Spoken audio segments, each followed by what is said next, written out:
We've heard a lot this year about rigged primaries in both political parties. So what's true? And what's just campaign rhetoric? We're taking a look on this edition of PoliticKing.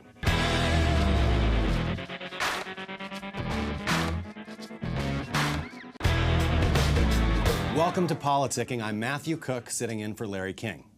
According to a recent Reuters Ipsos poll, more than half of American voters believe the system U.S. political parties use to pick their candidates for the White House is rigged. And more than 2/3 of the American public want to see this process changed. And they're not wrong in feeling this way. A joint study from Harvard University and the University of Sydney found that the United States ranked dead last in electoral integrity among all established Western democracies. In the critical New York primary, more than 100,000 people were purged from Brooklyn voter rolls. Now, was this just incompetence or deliberate? Here to discuss voter suppression is Greg Palast, journalist, New York Times best-selling author. His books include Billionaires and Ballot, Bandits, How to Steal an Election in 9 Easy Steps, and The Best Democracy Money Can Buy. What's going on with American electoral process? What's happening?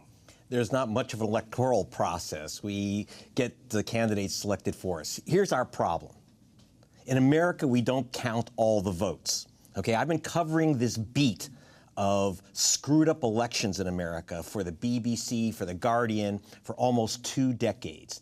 And the story gets worse every year, now for Rolling Stone. Okay, here's what's happening. Back in 2000, George Bush supposedly won the presidency of the United States by 537 votes in Florida. Okay. But what I discovered for The Guardian and BBC was that 56,000 black men were removed from the voter rolls. They're removed because they were called felons, criminals who aren't allowed to vote. In fact, everyone was innocent. Their only crime was voting while black. That's 56,000 black guys thrown off the voter rolls, Matthew, and that means that when George Bush was elected, he was elected by basically a lynching by laptop. That was 2000. And if you think it got better in 2004, no, it didn't. We had in Ohio over 150,000 votes just went poof. Now, is this proven? I mean, yeah, I haven't heard any mainstream media reporting on an election being stolen. Wait a minute. Mainstream, not American mainstream. Okay. Mainstream, the biggest news agency in the English language is BBC, and I put this at the top of the BBC Nightly News. I put it on the top of the most prestigious English language paper in America, The Guardian. But it was on page 0 in America how the vote was stolen in 2000. But then the U.S. Civil Rights Commission investigated. They found out I was absolutely correct.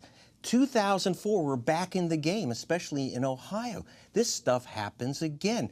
My co-investigator, Bobby Kennedy, who's a dean of the law school at Pace University, we discovered that the whole election in Ohio was ugly, fixed, and votes thrown into the garbage. This is a common American occurrence. Almost 5.9 million votes nationwide.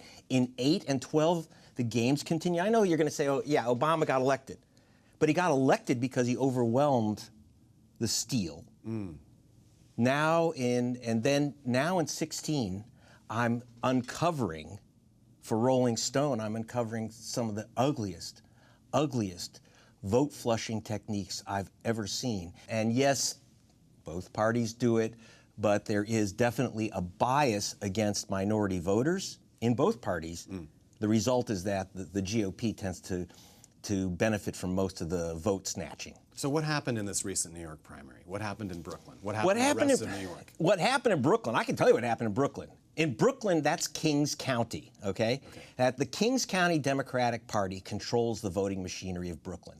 They conducted what voting attorneys from the New York Public Interest Research Group call an absolutely illegal purge of the voter rolls. 126,000 voters were simply knocked off the voter rolls before the elections on the flimsiest of excuses. That's against the law just before an election in New York. And that was one way to suppress the vote. In fact, so what's happening as a result of that? Well, for example, Bernie Sanders supposedly lost by about 16 percentage points. That's a crush.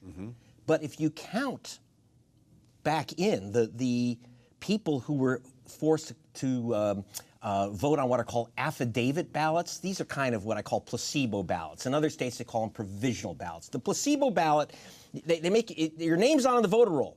Sorry, Matthew, you're not here. Oh, but that's not right. Don't worry. Fill out this affidavit ballot. Fill out this provisional ballot. Now, that's usually, by the way, given to black people. 9 out of 10 are given to voters of color. You fill out that ballot. They check to see if your name's on the voter roll. You know it's not there. They throw it out. So the fact that you filled out this affidavit ballot is complete nonsense. Right. So what happened is the Kings County machine let the purge go ahead, said nothing, staged them. People lost that. By the way, it's equal, the purge in just Kings County is equal to 50% of the vote cast in that primary in the biggest voting county in New York.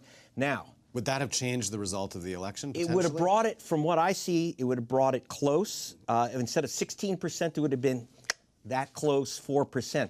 But let me tell you something. New York is not anywhere close to the worst of our states in terms of messing around with the vote count. Stay right there. More with Greg Palast right after this. What's the worst? What's the worst? Some of the worst, okay. Ohio, okay. Yeah. Now, look, America gets to vote, but Ohio picks the president. Ohio decides, all right? And Ohio, North Carolina, Florida. I was just in those states. Now, in North Carolina and Ohio, they've started a new system. It's called interstate cross-check. Now, what's that? It's a system by which they see if a guy named Joe Black has voted in one state and on the same election day voted in another state, voting twice. Now, voting twice is a crime. You go to jail for 5 years, so no one does it. So, and what they're doing is they're silently removing people with common names from the voter rolls. I kid you not. You know how many people are on this list? 7.2 million people have been targeted. Now, they're not going to remove all of them. But we know that they're going to remove nearly 1 million before November. This is not covered in the U.S. press. Why not? This is not covered. This is huge. Yeah, it is huge. This is absolute travesty. Look. I mean, for the country that calls itself often the greatest democracy on earth, that wants to spread the kind of democracy that we do so well across the globe, what kind of example are we actually setting? And why aren't we talking about this in the mainstream media? I don't understand. Look, when black men were called felons in Florida in 2000, two things happened. One, the Democratic Party didn't defend them, okay? Why not? Well, because if Al Gore had said something, he's a demi-billionaire now. He's doing okay, got the Nobel Peace Prize. He's doing all right. He grew a nice beard for a while. None of that would have happened if he would have said, by the way, American democracy is the empire with no clothes, okay? So that story had to run in The Guardian. That story had to run at the top of the news all over the world, but the United States. I don't know. Again, that answer isn't good enough to me. Yeah, well, that answer isn't good enough to me. So you're saying that Al Gore wanted to grow a beard, and that's why he didn't call foul on American democracy? Because he knew that it wouldn't change the system, and that all he would do is throw himself on the fire. Because people would think that this was so outrageous to make that kind of accusation about American democracy, that you're too much of a radical? What corporations would put him on their board? Would he be the media mogul he is now? Like, finally, by the way, Hillary Clinton, I will give her this, did say at the beginning of this year, the first time I heard a Democratic politician say it, the vote was stolen in 2000 in Florida. It took 16 years to get that said by a major Democrat, okay? I mean, Bernie Sanders said it, but he's not a Democrat, right. Okay? But, so we don't have the cover here. When I first broke the story of this whole cross-check thing with these millions of people getting flushed, being targeted as supposedly voting twice, Maria Hernandez. And by the way, Maria Cristina Hernandez is supposed to be the same voter as Maria Carlota Hernandez. Really? So that's how they're removing people. This is the stupidest, most ridiculous system for doing anything. I mean, so is it deliberate? Is it deliberate? Absolutely. It's a family show, okay, so I'll leave out the middle name. But it's deliberate. It is very deliberate. Who's doing this? Okay. And are the candidates, are current presidential candidates involved? I mean, are they behind this? No. Candidates don't need to get their fingers dirty in these little things. They have deniability. It's the minions. It's usually done by secretaries of state and the voting officials in these states. In the case of this purging of people from the voter rolls, who supposedly have common names, because they have common names, supposedly voted twice. By the way, if you vote twice, you should go to jail. You shouldn't lose your vote. By the way, you rob a bank, they don't close your bank account, they put you in jail. If you vote twice, they should arrest you, but they don't because it's fake.